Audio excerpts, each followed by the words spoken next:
I'm not even sure where to start this one, as there's just so much wrong with the status of disability rights in the US. But let's just start with the ADA. The Americans with Disabilities Act, passed in 1990, was intended to prevent discrimination against disabled people in all areas of public life.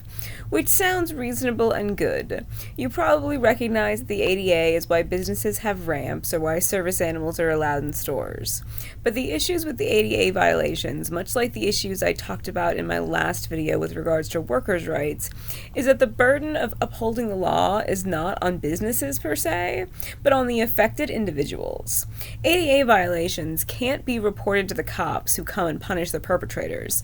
You have to formally file a complaint, which is a long bureaucratic process that, if they determine the business is at fault, culminates in you having to sue the business in question at your own expense. Which means if a business violates the ADA, which happens frequently, nothing happens to them unless someone recognizes the violation, can afford a lawyer, and is prepared to get wrapped up in a lengthy battle. A process that is incredibly difficult for disabled folks, most of whom depend on disability payments to survive, and as such literally cannot possess more than $2,000 in total assets, because if they exceed that limit, they will immediately lose their disability payments. Legally mandated poverty makes affording a lawyer almost impossible. Also, many disabled folks will struggle physically or cognitively to complete the many tedious and potentially confusing steps necessary to report an ADA violation. So businesses can essentially break the law consequence-free until someone can afford to take them to court about it. What good is the law if you have to personally pay to see it enforced? And circling back to the $2,000 asset cap, this requirement literally prevents disabled folks from getting married, because marriage will immediately strip them of their disability benefits regardless of their spouse's income. Additionally, for the disabled folks who are still able to work, it's legal to pay them way below the minimum wage. Regardless of their productive capacity, their labor is exploited at about the same rate as prison labor. To be clear, paying workers a few dollars to a few cents an hour is never acceptable, not for imprisoned humans, not for anyone, but their argument for paying slave wages to prison laborers is restitution for a crime. And yet, disabled folks get the same rate but have committed no crimes. Minimum wage conversations that don't include disabled workers in prison populations are useless. No human being should have their labor exploited. Another issue is the immense expense and difficulty inherent in the diagnosis process. Seeing a regular MD without insurance can cost around $150, and that's just to get the necessary tests ordered, which are hundreds more dollars. Then more regular visits to get the results explained, then referrals to a specialist. You could be at $1,000 just to get a diagnosis, $1,000 spent for no accommodations or treatments.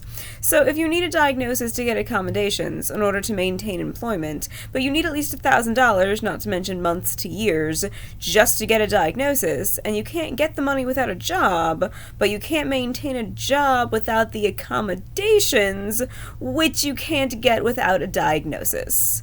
You can see how this creates a vicious cycle where disabled people are simultaneously barred from accommodations, treatment, and income. Disabled people make up about 12% of our overall working age population, but represent more than half of the impoverished population. Disabled people are forced into poverty either by exclusion from accommodations or by the legal requirement that they not exceed $2,000 in assets in order to keep their benefits. Even disabled folks privileged enough to have health insurance and a diagnosis are still treated as disposable. There have been cases where euthanasia laws have been used as an excuse to push eugenics. A disabled woman's insurance provider stopped paying for her medications, which would have extended her life by years, because of a legal precedent allowing them to pay for a cheaper option instead. The cheaper option was euthanasia. Death with dignity is an important option to offer for folks who choose it, but for disabled people, that choice can be stolen by their insurance provider. Euthanasia without strict protections for disabled people ceases to be about the wants and needs of the patient, and at that point, it's back to being murder.